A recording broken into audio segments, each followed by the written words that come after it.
भाई, इसीलिए मैं बोलता हूँ चैनल को सब्सक्राइब करने, बेल आइकन दबाएं। आपके बीच बहुत ही बड़ी खबर, जो कि देसी स्टार समर सिंह यूपी 50 आजमगढ़, उनका बहुत ही बेहतरीन देवी गीत जो कि आप लोगों के बीच उपस्थित में छूटने वाला है। तो आप लोग अपना प्यार देना।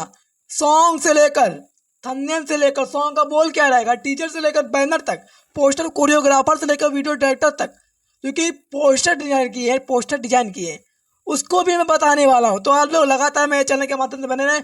और किस चैनल के लेवल के माध्यम से सॉन्ग छूट रहा है, इस पर कलाकार भूमिका जो की निभाए हुए हैं, लगातार अपडेट जानकारी मैं देने वाला हूँ। तो आप लोग अपना प्यार बनाए, आशीर्वाद बनाए। जैसा कि आप लोग बताते हैं, हमारे देसी स्टार समर सिंह यूपी 50 आजमगढ़, ये देखिए देसी रिकॉर्ड भोजपुरी।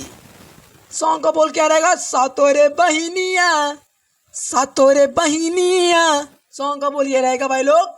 और इस पर कलाकार भूमिका जो कि हमारे निभाए हुए हैं ज्योति ठाकुर, और इसके हमारे singer Samar Singh and writer हमारे छोटन मनीष, और इसके हमारे म्यूजिक हमारे कान्हा सिंह, और हमारे कंपोजर समर मोदी।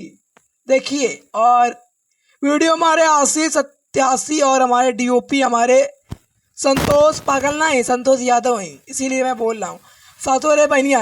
आप लोगों ने सुना होगा सातोरे बहनिया ई कह के, जैसा कि आप लोग बताते हैं पावर स्टार पवन सिंह का सॉन्ग है, उसी सॉन्ग का बोल है सातोरे बहनिया हमारे देसी स्टार समर सिंह, जो कि आप लोग के बीच उपस्थित कर रहे हैं गाना। तो टीजर देखकर आप लोग अंदाजा लगा सकते हैं गाना कितना पावरफुल और देवी गीत कमेंट सॉन्ग जो कि आप लोग के बीच उपस्थित में छूटने वाला है। तो अपना प्यारा आशीर्वाद दबा कर, और जाते जाते भाई लोग हमारा प्रेम अभी म्यूजिक है, उसको भी आप लोग सब्सक्राइब करें, बेल आइकन दबाएं, अपना प्यार दें, आशीर्वाद मौर्या भोजपुरी। तो जाइए दबा कर प्यार दें, आशीर्वाद दें, जिस तरह आप लोग देसी स्टार समर सिंह को दे रहे हैं। लव यू, जय माता दी, हर हर महादेव।